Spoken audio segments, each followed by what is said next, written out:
স্টেটকার্ড নিউজরুমে পেয়েছি পূর্ব বর্ধমান জেলা তৃণমূল কংগ্রেসের সাধারণ সম্পাদক আব্দুল রবকে। তাকে স্বাগত জানাচ্ছি আমাদের নিউজরুমে। নমস্কার। আপনার কাছে আমাদের এই মুহূর্তে যে প্রশ্নটা আছে সেটা হচ্ছে যে আমাদের পার্শ্ববর্তী রাষ্ট্র বাংলাদেশ, যদি একটা সময় আমরা সবাই একসঙ্গেই ছিলাম, মানে অবিভক্ত ভারতেরই অঙ্গ ছিল, কিন্তু সেখানে সাম্প্রতিক কিছু রাজনৈতিক বলুন বা অরাজনৈতিক বলুন, যেভাবেই হোক, এখানে পরিস্থিতি খুব উত্তাল এবং দেখা যাচ্ছে যে ওখানে যারা ওখানকার সংখ্যাগুরু সম্প্রদায়, তারা ওখানকার সংখ্যালঘু সম্প্রদায়ের উপরে, সবাই নয় কিন্তু একটা অংশ, সেখানে বিভিন্নভাবে আক্রমণ নামিয়ে এনেছে, যার প্রভাব এদেশে এসে পড়েছে। তো এই পরিস্থিতিটা কি আপনার মনে হয় যে ওখানকার যে মৌলবাদী শক্তিদের যে কাজ, তো সব দেশেই তো কিছু মৌলবাদী শক্তি থাকে, তো সেই এখানকার মৌলবাদী শক্তিকে প্রভাবিত করছে? আমি প্রথমেই বর্তমান অবস্থায় বাংলাদেশের সংখ্যালঘু হিন্দুদের উপরে যে আক্রমণ হচ্ছে তার তীব্র নিন্দা করছি, কারণ এটা কোনোভাবেই একজন সুস্থ সামাজিক মানুষ হিসাবে, রাজনীতির কথা বাদ দিন, একজন সাধারণ নাগরিক হিসাবে ওটা কোনো মতেই মেনে নেওয়া যায় না। আমি ব্যক্তিগতভাবে এটাকে তীব্র ধিক্কার জানাচ্ছি, যে বা যাদের দ্বারা হচ্ছে। এটা তো বাস্তব সত্য যে আমরা এই মুহূর্তে একজন ইন্দিরা গান্ধীর অভাব বোধ করছি আমাদের দেশবাসী। অবশ্যই একজন ইন্দিরা গান্ধী যদি থাকতেন আমাদের দেশে এই মুহূর্তে, তাহলে এই দিন আমাদের দেখতে হতো না, বা সনাতনী হিন্দু ভাই বোনেরা যেভাবে বাংলাদেশে অত্যাচারিত হচ্ছেন, নিশ্চিতভাবে তা হতো না। একদম দৃঢ় কণ্ঠে আমি এটা বলতে পারি।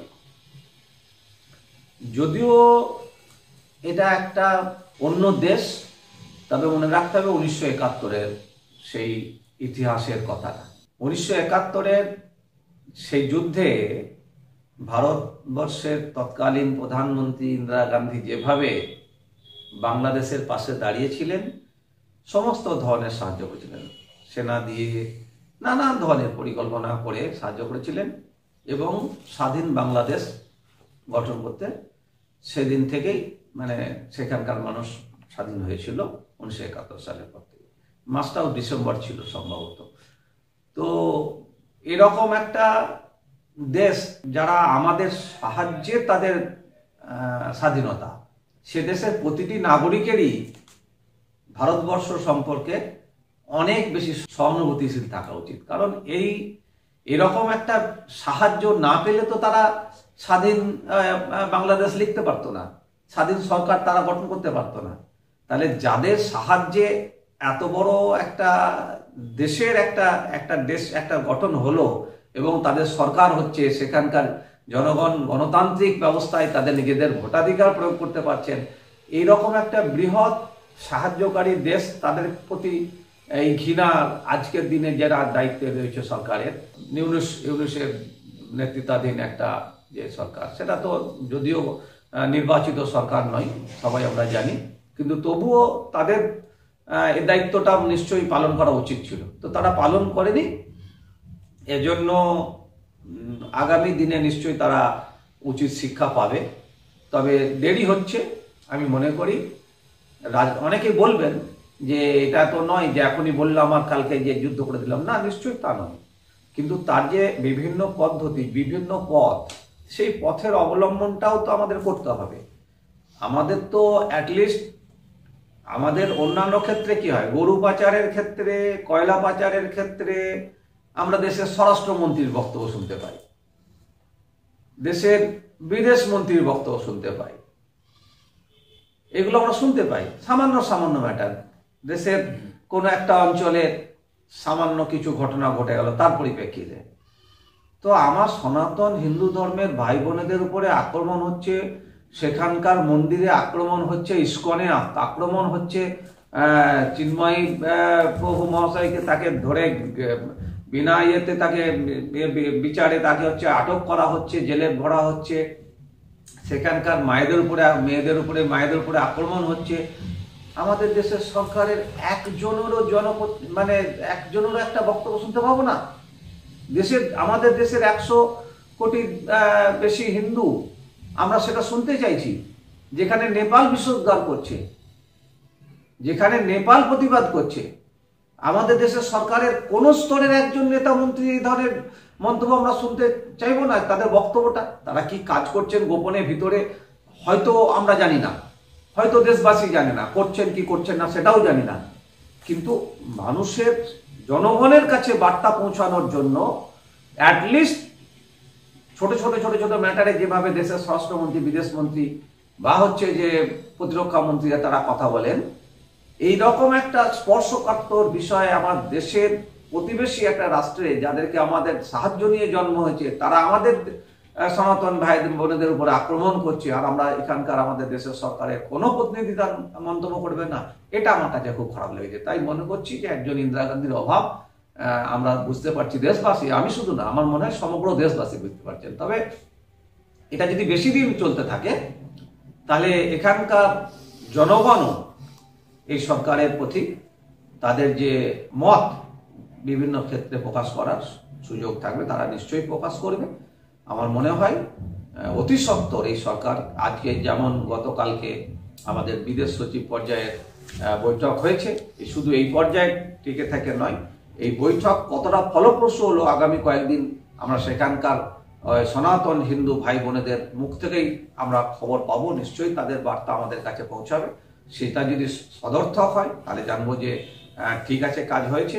যদি সদর্থক না হয় তাহলে আমরা বলবো ইমিডিয়েট পাকিস্তানকে আমরা যদি উচিত শিক্ষা দিতে পারি, যদি আমাদের প্রধানমন্ত্রী 19-এর নির্বাচনের আগে সেটা যেমনভাবে বলেছিলেন যে উচিত শিক্ষা দিয়ে এসছি, আমরা সঙ্গে সঙ্গে আমরা সার্জিক্যাল স্ট্রাইক করে দিয়েছি, যদি এটা হতে পারে তাহলে এখন এটা কেন হবে না? এটা বাংলাদেশের ক্ষেত্রে কেন হবে না? এ তো ছাড়পোকা। তাহলে এখানে কেন আমরা এত গড়িমসি করছি? তাহলে দেশের কি এখন কোনো নির্বাচন নেই বলে এটা গড়িমসি করছি? তখন নির্বাচন ছিল বলে কি এত তৎপরতা ছিল? আজকে 26-এর নির্বাচন বাংলায়, অথবা 29 সালের লোকসভা নির্বাচন অনেক দেরি, সেজন্য কি আমাদের এত গড়িমসি? এই প্রশ্নটাও আমার পাশাপাশি কেন্দ্রের সরকার বা তাদের দলের কাছে থাকছে। 1971 সালের যে কথা বললেন, সেই সময়কার যে পরিস্থিতি, ইন্দিরা গান্ধী যে ভূমিকা নিয়েছিলেন, তখন বাংলাদেশ অ্যাকচুয়ালি পাকিস্তানের অন্তর্ভুক্ত ছিল, এবং ওখানে যে বাংলাদেশের স্বাধীনতার ক্ষেত্রে যে একটা বড় সাবজেক্ট ছিল সেটা হচ্ছে বাংলা ভাষা। এই বাংলা ভাষা নিয়ে একটা ওখানে লড়াই হয়েছিল, সেই অনেক আত্মবলিদান করেছিলেন, এবং তার পরিপ্রেক্ষিতে বাংলা ভাষা ওখানে রাষ্ট্রভাষা হিসেবে পরবর্তী পর্যায়ে মর্যাদা পায়। ইন্দিরা গান্ধীর একটা বড় ভূমিকা ছিল, ঠিক কথা। কিন্তু এখন তো বাংলাদেশ পাকিস্তানের অন্তর্ভুক্ত না, এখন বাংলাদেশ একটা স্বাধীন রাষ্ট্র। তো এক্ষেত্রে আপনার কি মনে হয় ওখানে যা কাজ হচ্ছে বা যা ঘটনা ঘটছে তার পরিপ্রেক্ষিতে কি যুদ্ধই শেষ কথা, না দ্বিপাক্ষিক আলাপ আলোচনার মাধ্যমে সমস্যা সমাধান করাটাই উচিত? দ্বিপাক্ষিক আলাপ আলোচনা তো অবশ্যই প্রাথমিক স্তরের একটা সরকার প্রাথমিকভাবে দ্বিপাক্ষিক আলোচনা তো করবেনি, আলাপ আলোচনা তো করবেনি, কিন্তু এটা অনেক লেট হলো।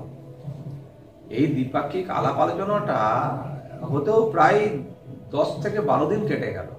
আমার মনে হয় যে এটা এত দেরি হওয়ার কথা ছিল না।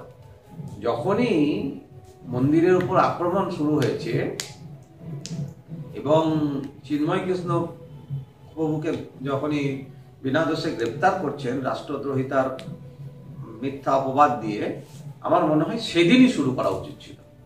ইট ইজ টু লেট, মানে এটা একটু দেরি হয়ে গেল। এই দেরিটা আমার খুব খারাপ লাগছে যে এই দেরি হওয়ার ফলে একটা সরকার এই নিশ্চুপ থাকার ফলে, কিছুদিন নিশ্চুপ থাকার ফলে কত যে নিরীহ সনাতনীর প্রাণ গেছে আমরা বলতে পারবো না। যদি এটা আরো বেশি আকার ধারণ করে, মানে বৃহৎ আকার ধারণ করে, তাহলে ভয়ানক ক্ষতি হয়ে যাবে। তার আগেই এটাকে ধরলে ভালো হতো। আর নিশ্চয়ই বাংলা ভাষা তৎকালীন 71 সালের এক ভাষা আন্দোলন তো অবশ্যই ছিল। ওদিকে ছিল উর্দু, এদিকে বাংলা ভাষার আন্দোলনের পরিপ্রেক্ষিতে এটা সেখানকার সমগ্র বাঙালি সমাজ বিরোধিতা করেছিল, এবং এই সুযোগ তারা আমাদের কাছে সাহায্য চেয়েছিল এবং আমরা সেই সাহায্য তাদেরকে করেছি এবং পাশে থেকেছি। তো আজকের দিনে দাঁড়িয়ে ভাষা নিশ্চয়ই নয়, কিন্তু জাতীয়তাবাদী কিছু মানুষ, সনাতনী মানুষ, তাদের পাশে থাকাটা আমাদের কর্তব্য বলে মনে করি। দেখুন, আমরা একটা জিনিস খুব ফ্রন্টে আসছে বটে যে ওখানে হিন্দুদের ওপর আক্রমণ হচ্ছে, হিন্দুদের মারা হচ্ছে, এটা একটা ঘটনা। কিন্তু আর একটা বিষয় রয়েছে, সেটা হচ্ছে যে মুজিবরের কন্যা শেখ হাসিনা, যাদের আওয়ামী লীগ সরকার ছিল, সেখান থেকে আন্দোলন, নানা রকম আন্দোলনের ফলে আসে না, দেশ থেকে ছেড়ে বেরিয়ে চলে এসছে। তো তারপরে এখন যে ঘটনা ঘটছে সেটা হচ্ছে যে আওয়ামী লীগের নেতা এবং কর্মী তারা কিন্তু সবাই হিন্দু নয়, তারা বহু মানুষই মুসলিম, কিন্তু তাদের উপরে ওখানেরই ওই সেই মুসলিম সম্প্রদায়ের পক্ষ থেকেই যারা একটু ভাবনা চিন্তা নিয়ে, মৌলবাদ ভাবনা চিন্তা করে, তাদের উপরে আক্রমণ হচ্ছে, তাদের বাড়িঘর পুড়িয়ে দেওয়া হচ্ছে, তাদের জ্বালিয়ে দেওয়া হচ্ছে। এই যে ব্যাপারটা, এটাও তো একটা রাষ্ট্রকে অস্থির করছে। এটার আবার তার কারণ হচ্ছে যে নির্বাচন, যদি কোনো রাষ্ট্রের একটা নির্বাচন হয়, তখন তো রাজনৈতিক দল হিসাবে আওয়ামী লীগ নিশ্চয়ই অংশগ্রহণ করবে। এখন আওয়ামী লীগের নেতৃত্বকে যদি এইভাবে আঘাত করা না হয় এখন থেকে, তাহলে তারা সগর্বে আবার প্রতিদ্বন্দ্বিতায় অংশগ্রহণ করবে। সেটা যাতে না করতে পারে, এককভাবেই বিএনপি বা জামাত ইসলামী এরা নিজেদের মধ্যে হচ্ছে যে নির্বাচনী ব্যবস্থাকে একটা প্রহসনে পরিণত করে নির্বাচন করে নিয়ে তারা যাতে সরকারে আসতে পারে, এই ভাবনাটা তাদের মধ্যে আছে বলে এই আওয়ামী লীগের নেতৃত্বের উপর আক্রমণটা নামিয়ে আনছে। এবং আওয়ামী লীগ এ ব্যাপারে যেহেতু অন্য একটা রাষ্ট্রের ব্যাপার, তবুও আমরা রাজনীতির যেটুকু ইয়েতে খবর রাখি, তো আওয়ামী লীগ অনেকটা ধর্মনিরপেক্ষ, সমস্ত ধর্মের মানুষের কথা ভাবে তাদের সরকার ভেবেছে এবং ভারতের সঙ্গে তারা সখ্যতা রেখে হচ্ছে যে দেশ পরিচালনা করতে চায়। তার কারণ তারা মনে করে যে ৭১-এর যে লড়াইয়ের ফলে ভারতবর্ষ আমাদের সাহায্য করার ফলে যে স্বাধীনতা আমরা পেয়েছিলাম, এই স্বাধীনতা আমরা অর্জন করেছি, ভারতবর্ষ না থাকলে করতে পারতাম না। সেই জন্য ভারতের প্রতি তাদের মনোভাব বরাবরই বন্ধুত্বপূর্ণ। আওয়ামী লীগের নেতৃত্বে সরকার থাকলে, সেই জন্য এই সরকার আজকের দিনে যারা দায়িত্বে রয়েছে, সে বিএনপি সহ অন্যান্য রাজনৈতিক শক্তি, সে জামাত ইসলামী হতে পারে বা অন্যান্য উগ্রবাদী, তারা হচ্ছে কিনা চাই যে আওয়ামী লীগ যাতে কোনোভাবেই মাথা তুলে দাঁড়াতে না পারে। নির্বাচনে অংশগ্রহণ করলে তবে না মানুষের ভোটাধিকার পেয়ে সরকারে আসা, তো সেটাই আমরা করতে দেবো না, এই ভাবনা থেকেই তাদের উপরে আক্রমণটা হচ্ছে। একটা কথা বারবার ওখান থেকে আওয়াজ তোলা হচ্ছে, ওই সেই উগ্র মানসিকতার জায়গা থেকে উঠে এসছে যে আমরা যে কোনো সময় বাংলা, উড়িষ্যা, বিহার দখল করে নেব। কালকে রাজ্যের মুখ্যমন্ত্রী বিধানসভাতেই বলেছেন যে যদি কেউ ভেবে থাকে, আমরা যারা এই ধরনের কথা বলছে তারা সুস্থ থাকুন, ভালো থাকুন, আমি তাদের সুস্থতাই কামনা করছি, কিন্তু তারা যদি এটা ভেবে থাকেন তাহলে কখনো এটা ঠিক না যে আমি ঘরে বসে লালিপপ খাবো। অবশ্যই সঠিক কথাই বলেছেন। যদিও যুদ্ধের এই পরিস্থিতি, মানে এটা দখল করে নেবো মানে হচ্ছে যুদ্ধ করতে আসা, তো এই পরিস্থিতি মোকাবেলা করার দরকার, মোকাবেলা করার কথা রাষ্ট্রের, রাজ্যের নয়, রাজ্যের মাননীয় মুখ্যমন্ত্রীর নয়। তবুও তিনি কতটা ভারত প্রেমী, দেশভক্ত, এটা প্রমাণ করার জন্য বলছেন আমি কি বসে বসে লালিপপ খাবো নাকি? দেশের সরকার তো নিশ্চয়ই লড়বে, দেশের সরকার তো নিশ্চয়ই প্রতিদ্বন্দ্বিতায় অংশগ্রহণ করবে, ওই ধরনের যুদ্ধ ব্যবস্থা অংশগ্রহণ করবে, তার তো প্রতিহত করবে। পাশাপাশি আমরাও, দেশের প্রতিটি জনগণ যারা ভারতবাসী, আমাদেরও দায়িত্ব থাকবে, আমরা লালিপপ খাবো না, আমরাও প্রয়োজন হলে রাস্তায় নামবো। এটাই উনি বোঝাতে চেয়েছেন যে আমরা বসে থাকবো না। সরকারি ব্যবস্থার মধ্য দিয়ে আমাদের সেনাবাহিনী লড়াই করবে, সেই লড়াইয়ে আমরাও তাদের সাথী হব, প্রয়োজন হলে আমরা রাস্তায় নেমে যে ধরনের লড়াইয়ের সহযোগিতা করা দরকার সেই সহযোগিতা আমরাও করব। এটাই উনি বোঝাতে চেয়েছেন। অর্থাৎ এটা দেশভক্তি, দেশপ্রেমের যে চরমতম একটা পর্যায়ে তিনি আছেন, এটা প্রমাণ করে আর কি তার বক্তব্যের মধ্যে দিয়ে। আর একটা দুটো প্রশ্ন আপনাকে এই নিয়ে করছি, সেটা হচ্ছে যে ভারতবর্ষ যখন পরাধীন ছিল সেই ভারতবর্ষ তো একটা বিরাট ভারতবর্ষ ছিল। পাকিস্তান, বাংলাদেশ, এমনকি আফগানিস্তান পর্যন্ত একটা অংশ এই ভারতবর্ষের অন্তর্ভুক্ত ছিল। নেপাল, ভুটান, এগুলো সবই ভারতবর্ষের মধ্যে ছিল। কিন্তু ব্রিটিশ খুব সুন্দরভাবে এটাকে তাদের এই শাসনকাল থেকে চেনে নেওয়ার জন্য জাতপাতের লড়াই লাগিয়ে রেখেছিল, যেটা হিন্দু এবং মুসলিমদের মধ্যে তারা করে খুব সফল হয়েছিল সেই সময়। বর্তমানে এই যে বাংলাদেশে যে ঘটনা ঘটছে, এখন তো সংবাদ মাধ্যম অনেক শক্তিশালী এবং বিভিন্ন মানুষের মধ্যে থেকেও বিশেষজ্ঞ যারা আছেন তারাও বলছেন যে এক্ষেত্রে চীন, পাকিস্তানের মতো দেশগুলো এক্ষেত্রে ঠিক ওই ব্রিটিশের মতো একটা ভূমিকা পালন করছে, ওখানকার মৌলবাদী শক্তিদেরকে উৎসাহিত করছে। তো এই যে ঘটনা, এটা তো সেই একই জিনিস পুনরাবৃত্তি আমরা দেখছি। এটা কি মনে হয় এই জায়গা থেকে আমরা ডিভাইড অ্যান্ড রুল এই জায়গা থেকে উত্তরণ সম্ভব? না, ভারতবর্ষের বর্তমান আমাদের যে সামরিক যে শক্তি আর কি, সারা পৃথিবী যদি আপনি দিয়ে দেখেন আমরা চতুর্থ, কোনো কোনো ক্ষেত্রে আমরা তৃতীয়। তো যারা এই ডিভাইড অ্যান্ড রুল পলিসির মধ্য দিয়ে এই ভাবনা ভেবে রেখেছেন, ইংরেজরা সফল হয়েছিলেন ভারতবর্ষকে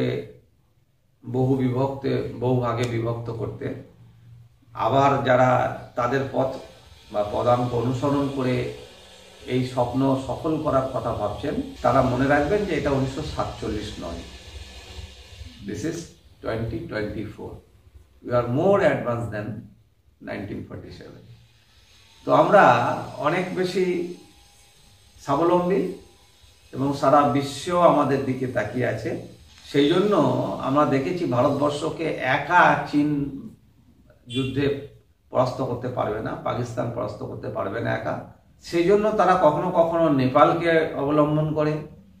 চীনকে দেখেছি আমরা নেপালের সঙ্গে তাদের সখ্যতা বাড়াতে দেখেছি, যদিও ইতিপূর্বে আপনারা জানেন যে ভারতের সঙ্গে একটা স্বাভাবিক বন্ধুত্বের ইয়ে ছিল নেপালের সঙ্গে, এদের সঙ্গে।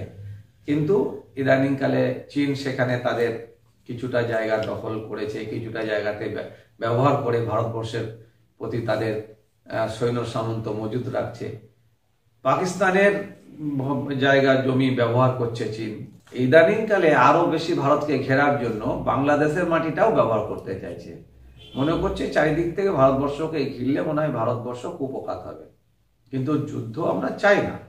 ভারতবর্ষ বরাবরই হচ্ছে যে যুদ্ধ বিরোধী মনোভাব নিয়েই থাকে, শান্তি স্থাপনের পক্ষে। এদেশের প্রতিটি ঋষি মনীষী যারা ছিলেন, জ্ঞানী মানুষ ছিলেন, তারা প্রত্যেকেই শান্তির কথাই বলেছেন। আমাদের দেশে যারা এ ধরনের সামাজিক বা ধর্মীয় স্তরে যারা নেতৃত্ব দিয়েছেন, তারাও শান্তির কথাই বলেছেন।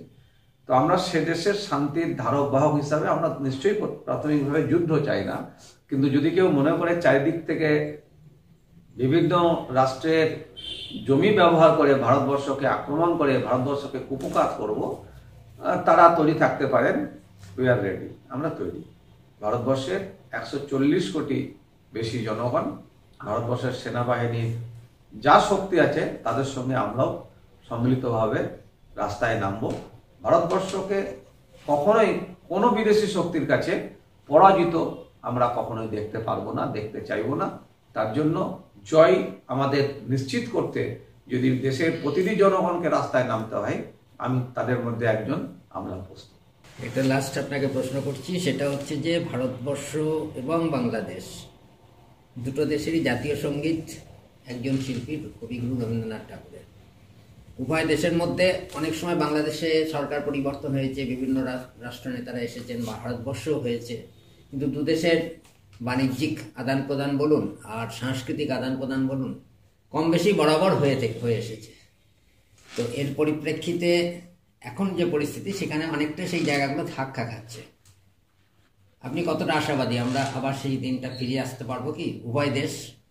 দেখুন, যখন কোনো একটা অস্থির পরিস্থিতি তৈরি হয়, সে পৃথিবীর যে কোনো প্রান্তেই হোক না কেন, যে কোনো ধরনের বাণিজ্যিক আদান প্রদান বা অন্যান্য তথ্যগত দিক থেকে সাংস্কৃতিক আদান প্রদান যাই কিছু হোক না কেন, সেটা কিছুটা বাধাপ্রাপ্ত হয়, সাময়িকভাবে বাধাপ্রাপ্ত এক্ষেত্রেও হয়েছে। তাও আমার দৃঢ় বিশ্বাস এটা দীর্ঘস্থায়ী হবে না, এবং আমাদের বাণিজ্যিক যে আদান প্রদান আমরা দিই বলে ওরা খেতে পায়, আমরা পাঠাই বলে খেতে পায়। আর বাঙালি একটু মাছের একটু বেশি একটু ভক্তি আমাদের দেশের বঙ্গবাসী বিশেষ করে, তো আমরা একটু ইলিশের প্রতি খালি জাস্ট একটু আমাদের ইয়ে থাকে, আর কিছু না। তা ইলিশ পদ্মার ইলিশ নাই বা খেলাম, বাকিটা যদি আমরা বন্ধ করি ওরা খেতে পাবে না। পাকিস্তান নিজেই খেতে পারছে না, পাকিস্তান কি সাহায্য করবে? তো এই দিকটা ওরা নিশ্চয়ই ভাবছে, ওদের দেশের জনগণ নিশ্চয়ই ভাবছে। আমরা চাই বাণিজ্যিক আদান প্রদান যেমনভাবে আমাদের দুই দেশের বৈদেশিক চুক্তি অনুযায়ী আমরা বিগত দিনে চলেছে, ভবিষ্যতেও চলবে বিশ্বাস রেখেই বলছি। যত দ্রুত ও দেশের সরকার বুঝতে পারবে যে ভারতবর্ষের উপর আমরা অনেকটা নির্ভরশীল, ভারতবর্ষকে বাদ দিয়ে আমাদের দেশের স্বয়ংসম্পন্নতা আসবে না, যেদিন বুঝতে পারবে সেদিন থেকেই দেখবেন আবার সব মসৃণ। তো আমি বিশ্বাস করি, আমার মনে হয় যেন আর বেশি দিন নয়, খুব তাড়াতাড়ি ওরা বুঝতে পারবে। অসংখ্য ধন্যবাদ আপনাকে, আপনার এই সুচিন্তিত মতামত আমরা সাদরে গ্রহণ করছি। Thank you.